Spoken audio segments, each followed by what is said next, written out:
بسم اللہ الرحمن الرحیم۔ شروع اللہ کا نام لے کر جو بڑا مہربان نہایت رحم کرنے والا ہے۔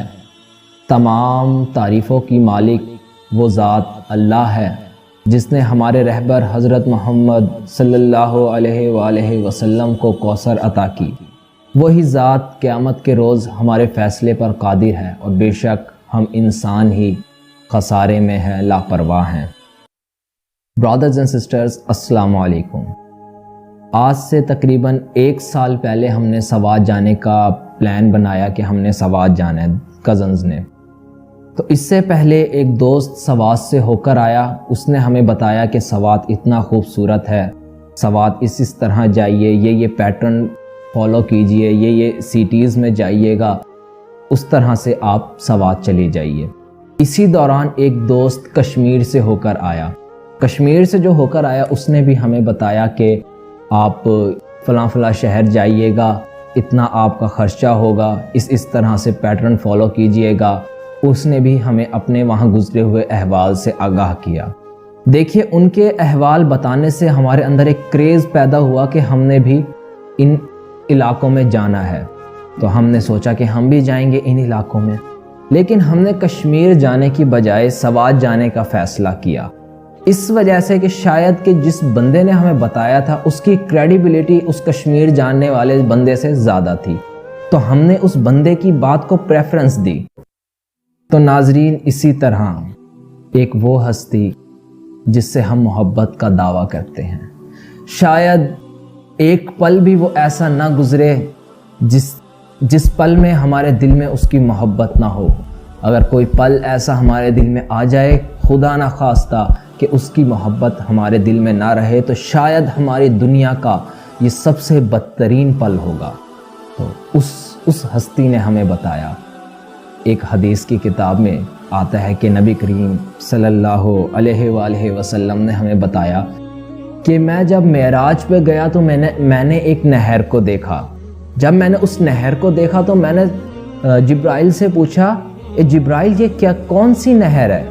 تو جبرائیل علیہ السلام نے بتایا کہ یہ حوض کوثر ہے۔ تو نبی کریم صلی اللہ علیہ وسلم نے ہمیں آ کر بتایا کہ میں حوض کوثر کو دیکھ کر آیا ہوں۔ جس طرح میرا ایک دوست سوات دیکھ کر آیا تھا، جس طرح وہ کشمیر دیکھ کر آیا تھا، اس نے ہمیں احوال سے ادھر کے آگاہ کیا، سینری سے ادھر کی آگاہ کیا، ہم میں کریز پیدا ہو گیا جانے کے لیے۔ اسی طرح اس ہستی نے، جس کو محمد صلی اللہ علیہ وسلم کہتے ہیں، جو ہمارے نبی ہیں، اسی طرح انہوں نے ہمیں بتایا کہ میں حوض کوثر دیکھ کر آیا ہوں۔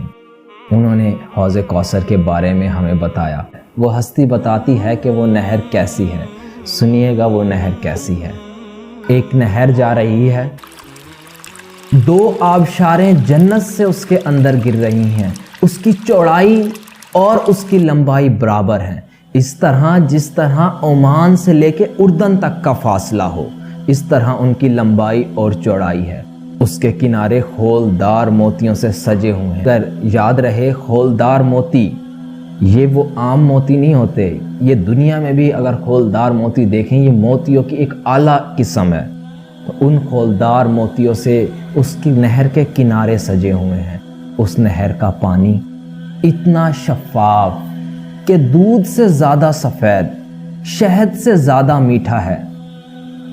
میں تو یہ سوچا کرتا ہوں کہ یہ دودھ سے زیادہ سفید پانی جو ہمارے یہاں دنیا میں ہے، شاید اس کا تو کوئی رنگ ہی نہیں ہے، تو دودھ سے زیادہ سفید وہ پانی، ہم تو تصور بھی نہیں کر سکتے کہ دودھ سے زیادہ سفید وہ کیا چیز ہوگی، دودھ سے زیادہ سفید، اور وہ شہد سے زیادہ میٹھا پانی ہوگا۔ شاید نہ وہ دودھ ہوگا، نہ وہ پانی ہوگا، شاید وہ اور ہی کوئی مشروب ہوگا جو وہاں اللہ تعالی ہمیں نصیب کرے گا۔ اس کے کناروں پر پرندے چہچاتے پھر رہے ہوں گے۔ ادھر ایک بار حضرت ابو بکر صدیق رضی اللہ تعالیٰ عنہ نبی کریم صلی اللہ علیہ وآلہ وسلم کے پاس بیٹھے ہوئے تھے۔ آپ صلی اللہ علیہ وسلم ان کو بتا رہے تھے حوض کوثر کے بارے میں، تو آپ صلی اللہ علیہ وسلم نے بتایا کہ حوض کوثر پر پرندے چہچا رہے ہوں گے۔ تو حضرت ابو بکر صدیق رضی اللہ تعالیٰ عنہ کہنے لگے کہ نبی پاک صلی اللہ علیہ وسلم، تو وہ تو بڑا خوبصورت منظر ہوگا۔ تو آپ صلی اللہ علیہ وسلم نے مسکرا کر کہا ہاں ابو بکر وہ پرندے جو ہوں گے وہ کھانے میں بھی بڑے خوب مزیدار ہوں گے۔ اس کے جو برتن ہیں جس سے ہمیں پانی پلایا جائے گا اس نہر میں سے نکال کر، اس کی تعداد آسمان میں چھوٹے بڑے تاروں سے سب سے زیادہ ہے، اور اس کی چمک ایسی ہے جیسے کالی اندھیری رات میں ایک تارا چمکتا ہے، اس طرح اس کی چمک ہے۔ صرف یہی یہاں ختم نہیں ہوتا، وہ منظر جو سب سے خوبصورت منظر ہوگا جب ہم روز محشر میں اس نہر کے کنارے سے جا رہے ہوں گے، سامنے بالکل ایک ممبر نظر آئے گا ہمیں، وہ ممبر ہمارے آقا دو جہاں حضرت محمد صلی اللہ علیہ وآلہ وسلم کا ہوگا۔ اس ممبر پر حضرت محمد صلی اللہ علیہ وسلم بیٹھے ہوں گے، وہ اس ممبر پر بیٹھ کر ہمارا انتظار کر رہے ہوں گے کہ میرے بھائی، میرے دوست، میرے امتی، یہ لوگ آ رہے ہیں، وہ وہاں بیٹھ کر ہماری میزبانی کر رہے ہوں گے۔ اس پوری نہر کی خوبصورتی الگ، لیکن اس منظر کی خوبصورتی کو آپ تصور نہیں کر سکتے کہ ایک محبت کرنے والا اپنے محبوب کو دیکھے کہ وہ اس کی میزبانی میں کھڑا ہے۔ سبحان اللہ، یہ منظر ہمیں نصیب، اللہ تعالی ہم سب کو یہ منظر نصیب کرے۔ تو ناظرین کرام، یہ منظر جن لوگوں کو نصیب ہوگا وہ بھی ہم میں سے ہوں گے، اور جن لوگوں کو نصیب نہیں ہوگا وہ بھی ہم میں سے ہوں گے۔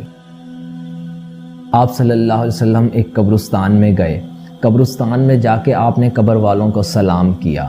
آپ صلی اللہ علیہ وآلہ وسلم نے وہاں ایک خواہش کا اظہار کیا کہ کاش کہ میں اپنے بھائیوں کو دیکھ سکتا۔ تو وہاں صحابہ موجود تھے، انہوں نے کہا آپ صلی اللہ علیہ وآلہ وسلم کیا ہم آپ کے بھائی نہیں ہیں؟ تو آپ صلی اللہ علیہ وسلم نے فرمایا ارے تم تو میرے ساتھی ہو۔ تو وہاں صحابہ نے سوال کیا تو آپ کے بھائی کون ہیں؟ تو آپ صلی اللہ علیہ وسلم نے فرمایا میرے بھائی تو وہ ہیں جو ابھی پیدا نہیں ہوئے، اور میں ان سے حوض کوثر پہ جا کے ملوں گا۔ دیکھیے کہ ہم محبت کرنے والوں کے لیے نبی کریم صلی اللہ علیہ وسلم نے ایک بھائی کا لفظ استعمال کیا کہ میرے وہ بھائی جو حوض کوثر پہ مجھے ملیں گے۔ تو صحابہ نے پوچھا کہ نبی کریم صلی اللہ علیہ وسلم جو لوگ ابھی دنیا میں آئے نہیں تو آپ ان کو کس طرح پہچان لیں گے کہ وہ آپ کے امتی ہیں یا آپ کے بھائی ہیں؟ تو نبی کریم صلی اللہ علیہ وسلم نے وہاں صحابہ کو ایک مثال دی، مثال سنیے گا۔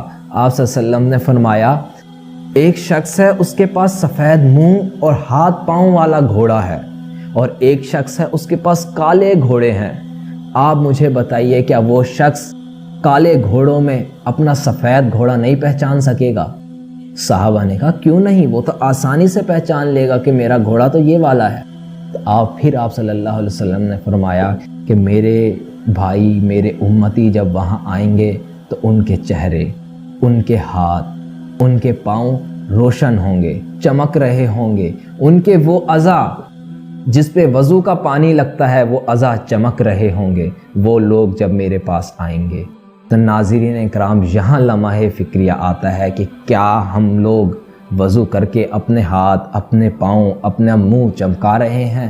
کیا محبت کا دعویٰ ہم کرنے والے حوض کوثر پہ نبی کریم صلی اللہ علیہ وسلم سے ملنے کے دعوے دار، کیا ہم نبی کریم صلی اللہ علیہ وسلم کی اس تعلیم پر عمل کر رہے ہیں؟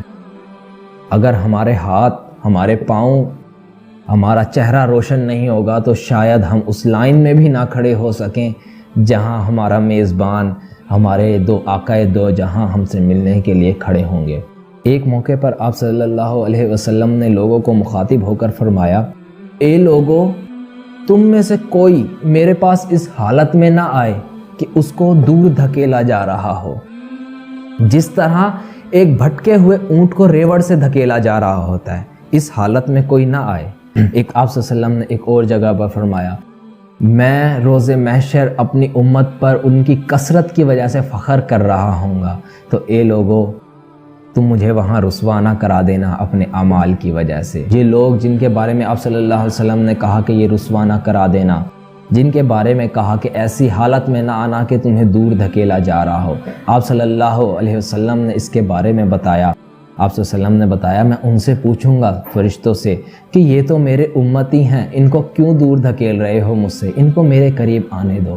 فرشتے کہیں گے حضرت محمد صلی اللہ علیہ وسلم آپ نہیں جانتے انہوں نے آپ کے جانے کے بعد دین میں کیا کیا نئے کام ایجاد کیے، آپ نہیں جانتے کہ انہوں نے دین میں کیا کیا نئے کام ایجاد کیے، یعنی بدعتوں کو فروغ دیا، بدعتوں میں لگ گئے۔ تو ناظرین اکرام، یہ جو بدعت کا معاملہ ہے یہ بھی ہمیں حوض کوثر پر نبی کریم صلی اللہ علیہ وسلم کی ملاقات سے روک سکتا ہے۔ بے شک ہم سب سے پہلا کام ہم نے اپنے چہرے کو، اپنے بازوؤں کو، اپنے وضو کے اعضاء کو روشن کرنا ہے۔